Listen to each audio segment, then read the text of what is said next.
Hello, ladies and gentlemen. Today I'm going to speak to you about dolphins. I'll start my speech now.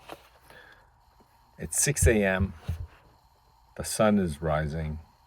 I'm overlooking the Atlantic Ocean. I'm in a sailboat. I see in the distance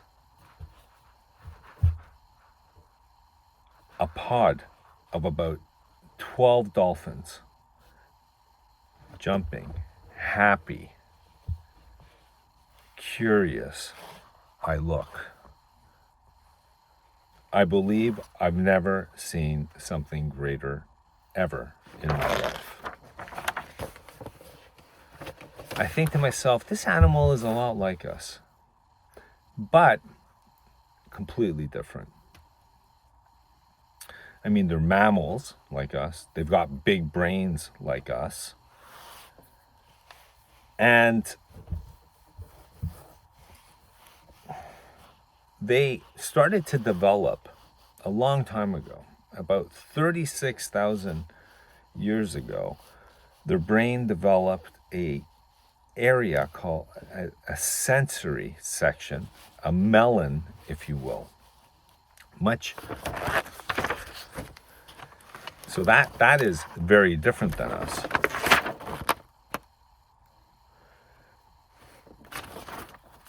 Compared to our brain.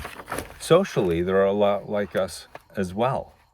They have complicated emotional or sexual relationships that are long-lasting, maybe even lifelong.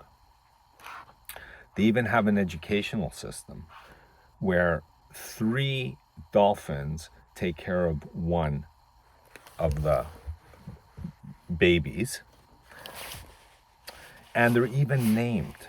And what's interesting about this is that they're named with a series of clicks. So the first part of their name would correspond to their mother's first name. The second click, if you will, pertains to the partner that the birth mother has. And the third click is that specific dolphin's individual name. Also different than humans is that there are very, very few incidences seen of violence amongst dolphins in their communities or in their pods. It's rare, and that's really different than us. It's not very human-like at all. But they do have specific or particular skills that they could do. They have a tendency of using tools, and they also work in teams. But perhaps the most impressive part about them is their use of sonar. They have a device, you see, in their head, between their ears, that is an echo machine, or it's like an ultrasound, where they're able to see this way.